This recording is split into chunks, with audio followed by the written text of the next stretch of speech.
राम नाम के हीरे मोती मैं बिखराऊं गली गली। ले लो रे कोई राम का प्यारा, आवाज लगाऊं गली गली। बोलो राम बोलो राम बोलो राम राम राम। बोलो राम बोलो राम बोलो राम राम राम।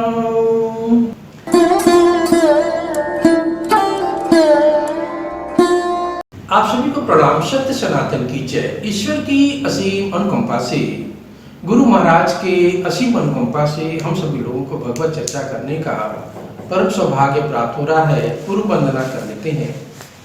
वंदो गुरु पदकंज कृपा सिंधु नर रूप हरि। महामोहतम कुंज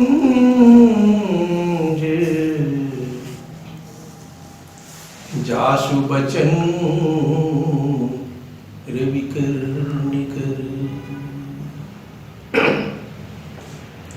हम सभी लोग आज अयोध्या कांड के उस भाग का रसास्वादन करेंगे कि जहाँ आप देखेंगे प्रभु श्री राम ने राज गद्दी तो स्वीकार नहीं किया, भरत जी को खड़ाऊ देके ही विदा करते हैं। इसमें एक बड़ा ही मार्मिक प्रसंग आता है कि जब प्रभु राम वन में रहते हैं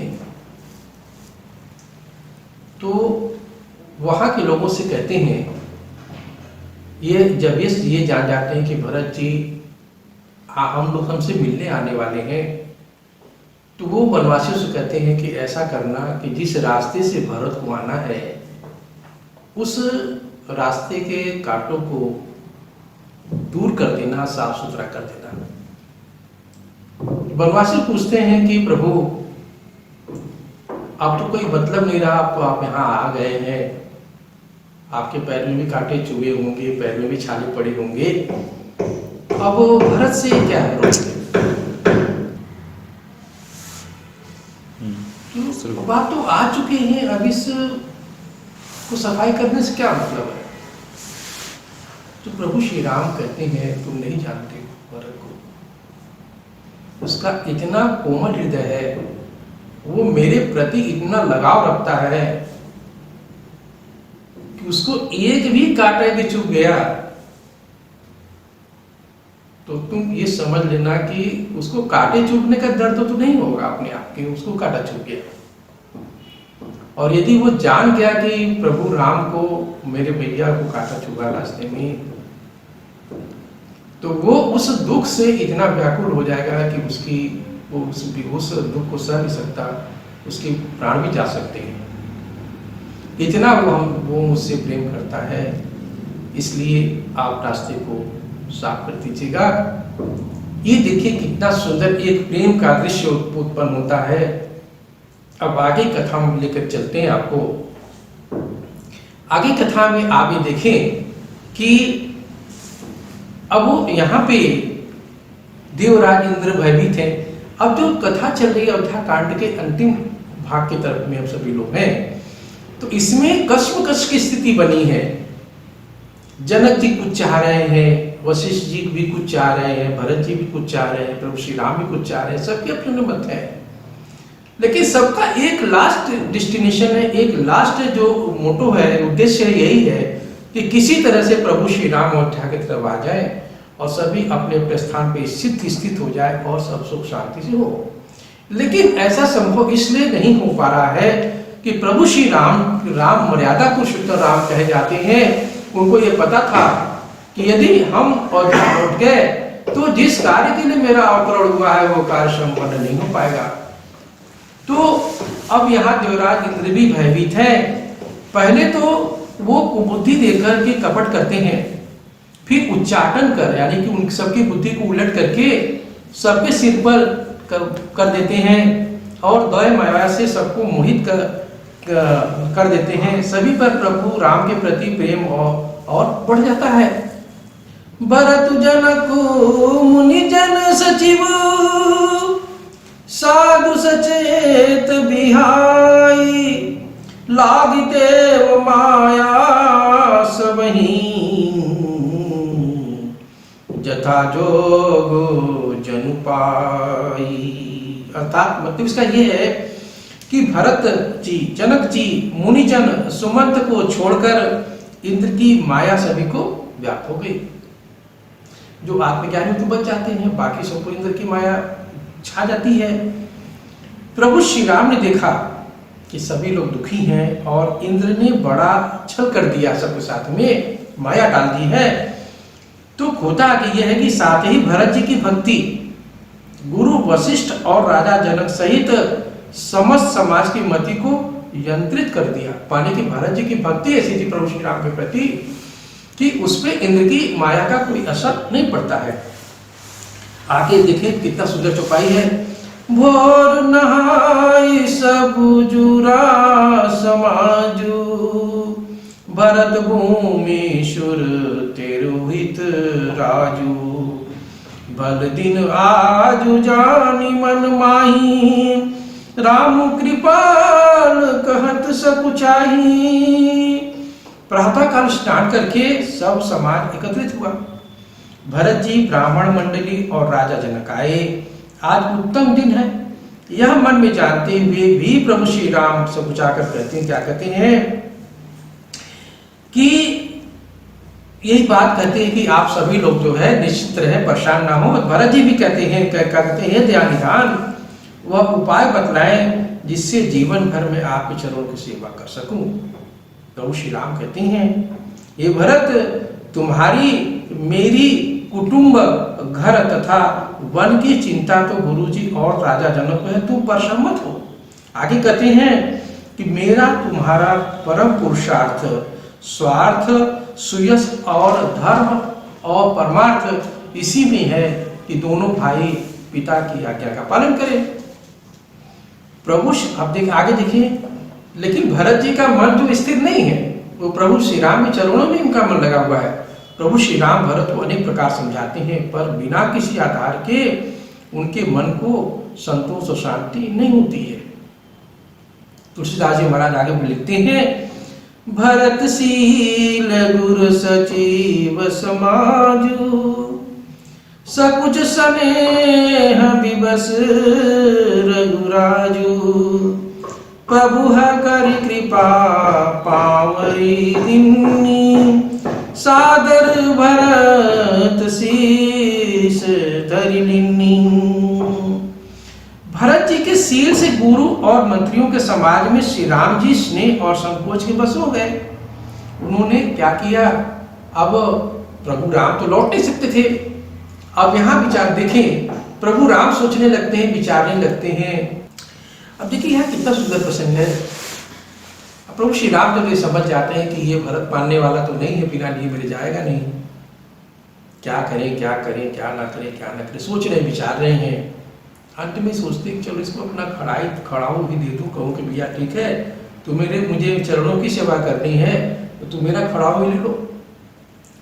और कहते हैं ठीक है, तुम एक काम करो कि मेरी चरण पादुका को जो है वो तुम ले लो, और उसी को लेकर के आप इसी को ले जा भैया, राज सिंहासन पर रख दो, इसी को ये मान के चलना कि यही जो है राजा है, और इसी को राजा मान के अब पूरा राज्य करो तुम।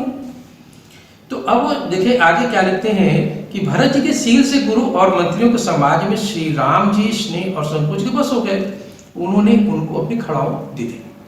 भरत जी ने आदर पूर्वक उसे सिर पर धारण कर लिया, करके चलने लगे। जब चलने लगते हैं तो जब भरत जी प्रणाम करके चलने को विदा मांगे, तब प्रभु राम का भी देखिए दिल छलनी छलनी हो जाता है, वो भी नहीं छोड़ना चाहते उसको, उनको सीने से लगा लेते हैं। अब फिर किसी तरह से कहते हैं अच्छा ठीक है जाओ भैया तुम। तो भरत जी का रूप पा करके आगे भरत जी सारा सबको करते हैं, सेवक को और मंत्रियों को, भैया चलो अयोध्या लौटने की तैयारी करो। फिर वो अब विदाई का माहौल है, चलने का एक परिदृश्य उपस्थित होता है, तो सबसे मिलना भी है। जो फिर लक्ष्मण जी से मिलते हैं, सीता के चरणों में सादर प्रणाम करते हैं। सीता जी भी उनको कहते हैं कि खूब आशीर्वाद देती हैं। फिर सभी प्रभु श्री राम सहित सभी लोग प्रभु श्री राम के साथ साथ में गुरु वशिष्ठ जी का, राजा जनक जी का चरणों में शीश नवाते हैं। मुनीश्वरों, ब्राह्मणों और साधुओं को सत्कार कर प्रभु राम ने सबको विदा भी किया। आगे देखें, प्रभु श्री राम ने कैकेयी के चरणों में और सभी माताओं के चरणों में शीश नवाया और सबको पालकियों में बैठाकर उनको विदा किया। इधर सीता जी का मायका सामने है, उनका तो हाल ही ना पूछो। अभी तो सीता जी भी कुटुंबियों के साथ माता पिता से मिलकर लौटती हैं और सासुओं के चरणों के रस को माथे पे लगा लेती हैं। कितना सुंदर हमारा सनातन संस्कृति है। देखिए, इस अविरल धारा में आगे बढ़ने के लिए प्रथम भक्ति संतन का संगा, प्रथम भक्ति के सोपान पे आप भी चढ़े, लाइक करें, शेयर करें और इसको भी लोगों को सब्सक्राइब कराएं। आगे कथा इस प्रकार चलती है कि अब अयोध्या लौटने पर भरत जी ने एक सभा बुलाई। सभा बुलाते हैं, फिर वशिष्ठ जी के चरणों में प्रणाम कर बोलते हैं कि यदि आपकी आज्ञा हो तो ज्योतिषियों को बुलाकर शुभ समय में श्री राम की खड़ाओं को सिंहासन पर स्थापित करो। आज्ञा पाकर खड़ाओं शुभ मुहूर्त पे सिंहासन पर उन्होंने स्थापित कर दिया। अब आगे देखिए, बड़ा ही मार्मिक प्रश्न है। क्या है? भरत जी का जो त्याग है उसका एक अंश भी हम लोग त्याग करने की स्थिति में इस कलयुग में हम लोग नहीं है। भरत जी पादुका का आशीर्वाद लेकर के, उससे आज्ञा लेकर के जब स्थापित कर दिए तो नंदी ग्राम में एक पर्णकुटी बनाते हैं, वहां ही रहने लगते हैं। सिर अब मुनियों का वेश होता है, सिर पर जटाजूट और मुनियों के वस्त्र धारण कर कुशाओं का बिछौना बनाकर ऋषियों सा कठिन जीवन जीने लगे और अयोध्या का पालन पोषण करने लगे। एक तुलसीदास जी महाराज कहते हैं अयोध्या कांड के समाप्ति में, भरत चरित करिने मु तुलसी जो सादर सुनई, सिय राम पद पे अवशी होई भवरस बिरती। कहते हैं कि तुलसीदास जी महाराज कहते हैं कि जो नियम पूर्वक आदर से भरत जी के चरित्र को सुनेंगे उन्हें श्री राम चरणों में अवश्य प्रेम होगा और संसार संबंधी विषय के आनंद से उनकी विरक्ति होगी।